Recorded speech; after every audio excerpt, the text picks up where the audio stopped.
So welcome back. In the last chapter, we met Professor Evanshade, and he was not very happy about something, so let's pick it up from chapter 2 and figure out why he's not happy. "Oh dear," Mom said, wincing. "I do hope everything's okay. Maybe this is a bad time." "I'm sure it's fine," Derek said. Sam took a step back from the door as the voice began again. "I just don't understand it. There has to be some kind of mistake." Another pause, then, "Charlie, I'm going to have to call you back." They heard the phone drop back on the cradle and a chair rolled across the floor. Caitlin nodded and they stepped into the doorway. The professor looked preoccupied for a moment, but then he glanced up at them. His face changed to his regular cheery smile. "Excellent," he shouted as he entered the office. "It's my favorite young students." "Hey, Professor," shouted Derek. Sam looked around the small office. The walls were covered with shelves holding hundreds of books, stacks of papers, and old-looking artifacts. It was a mess, but in an important-looking kind of way. The older man walked over and shook their hands vigorously. His white beard was slightly longer the last time that Sam had seen him, but he still wore his large, round glasses that made his eyes look bigger than they really were. "Sorry if we came at a bad time," said Caitlin. "What?" said the professor, as if nothing had been wrong. "Oh, that's some administrative nonsense." He paused, a slight twitch ran over his face, then smiled again. "It takes more of my time around here than I'd like, I'm afraid. It keeps me from being out in the field discovering history." "That's why we came," Caitlin said energetically. "I'm so glad you did," said the professor, building enthusiasm as he spoke. "You kids are going to have the time of your lives, and what a week. Why, I can hardly contain myself about the West Wall. Just imagine what could be out there for us to find." "Well," said Mom, "I suppose it's time for me to make my exit." Derek widened his eyes as if to say it was about time. She hugged both Sam and Derek quickly and headed for the doorway. "Bye, Mom," said Sam.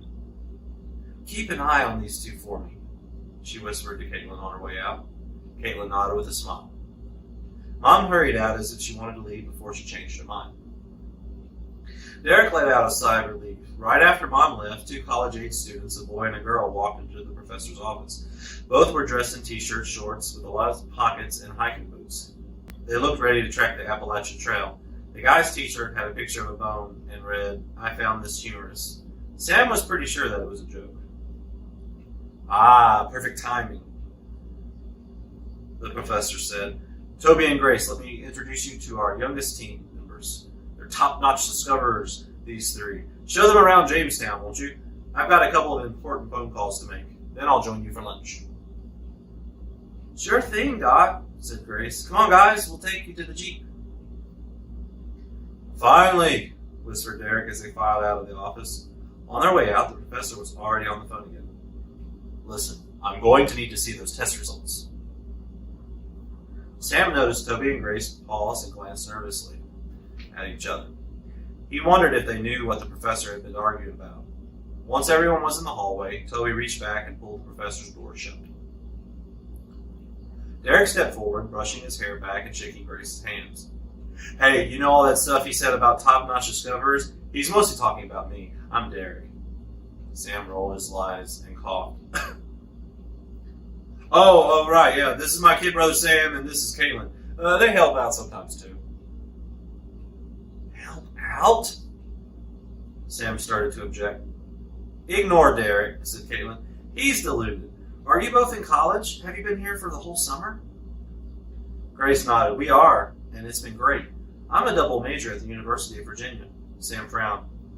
"What's a double major?" "It's when you focus on two different fields of study, right?" said Caitlin, showing off. "Exactly," said Grace. "Mine are anthropology and medieval art." That sounded like a lot of work to Sam. It was probably perfect for Caitlin. "And I came from the University of Pennsylvania, focusing on early American studies," said Toby. "But Grace is right. It's been a fantastic few weeks.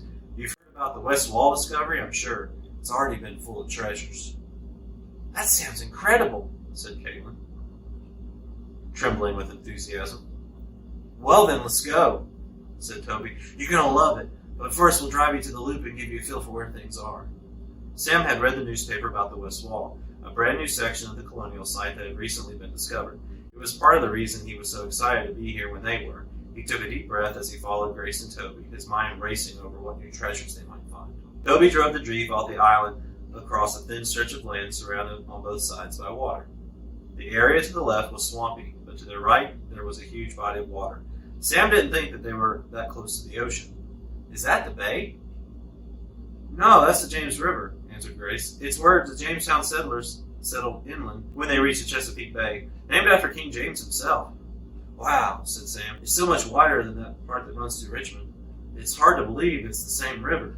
He thought about the journeys they had across the river by Belle Isle and Hollywood Cemetery. While he didn't spot any rapids like they had seen there, this part must be 10 times as wide to cross. Further down the road, Grace pointed out the window to a large parking lot with a row of flags flying in the center. This is Jamestown Settlement. It's a welcome center and museum that tells all about the first settlers here at Jamestown. There's a recreation of an Indian village, the fort, and even the ships. Is that where we'll be working? Asked Sam, staring out the window. The large building behind the parking lot didn't look much like an early settler's fort. Toby turned and smiled. Nah, that part is for tourists. There's actually no archaeology going on there. That's right, said Grace. The actual land where the Jamestown colonists lived is back on the island. That's where all the excavation is happening and where Doc's discoveries have been made. Doc? Asked Sam. Sorry, Professor Evanshade, replied Grace. Most of us on the dig site just call him Doc. Cool, said Derek. Can't wait to see it, exclaimed Caitlin. I hope we actually get to find something. Grace laughed. Oh, I'm sure you will. It seems like almost every day we find something new, especially since the West Wall discovery. This is a great week to be here, added Toby. You three are very lucky. Derek grinned. Nah, we just have perfect timing. On their way back to the island, Sam noticed a sign pointing to a small building in a wooded area on their right. Glass house, he read. Did they build a house out of glass? Asked Derek. Toby and Grace laughed. Somehow they seemed to think Derek was funny. No, that's where the glass blowers were. They blew glass? Asked Sam. He'd never heard of that before. Where do you think glass comes from? Said Caitlin. Sam's mind went blank. He honestly had no idea where glass came from besides the store. We'll show you later, said Toby. It's pretty fascinating. Sam guessed that a lot of modern things he took for granted weren't quite as easy to make back then. He probably learned more this week than he'd even imagined. Toby drove down a service road behind the visitor center toward another building that looked like a house. Here we are, he said as he pulled up to a smaller building. This is the dig site? Asked Caitlin. Grace nodded. This is the science building. The historic area and the archaearium are behind it, closer to the water. Archaearium? Asked Caitlin. Sam chuckled quietly. Caitlin thought she knew everything, and it was always fun to see her get stumped. It's the museum that shows all the artifacts that have been found in the historic area, explained Grace. There are nearly 4,000 of them. Wow, said Sam. Maybe they really would find something. They're probably pretty valuable, huh? Grace grinned. Let's just say it would only take a couple of them to pay off my college loans. Sam wasn't sure exactly how college loans work, but he knew college was expensive. That's why he and Derek were planning to get baseball scholarships. They walked through a side door into a small workroom with lockers on the wall. This is where we store our stuff, said Toby, leading them through the hall. Down there's the lab and some meeting rooms, but there's only one place that you want to be sure to remember how to find. Sounds important, said Caitlin. Oh, it is, Grace nodded. The dig site? Asked Sam. Not quite, Toby said. The cafe. It's almost lunchtime.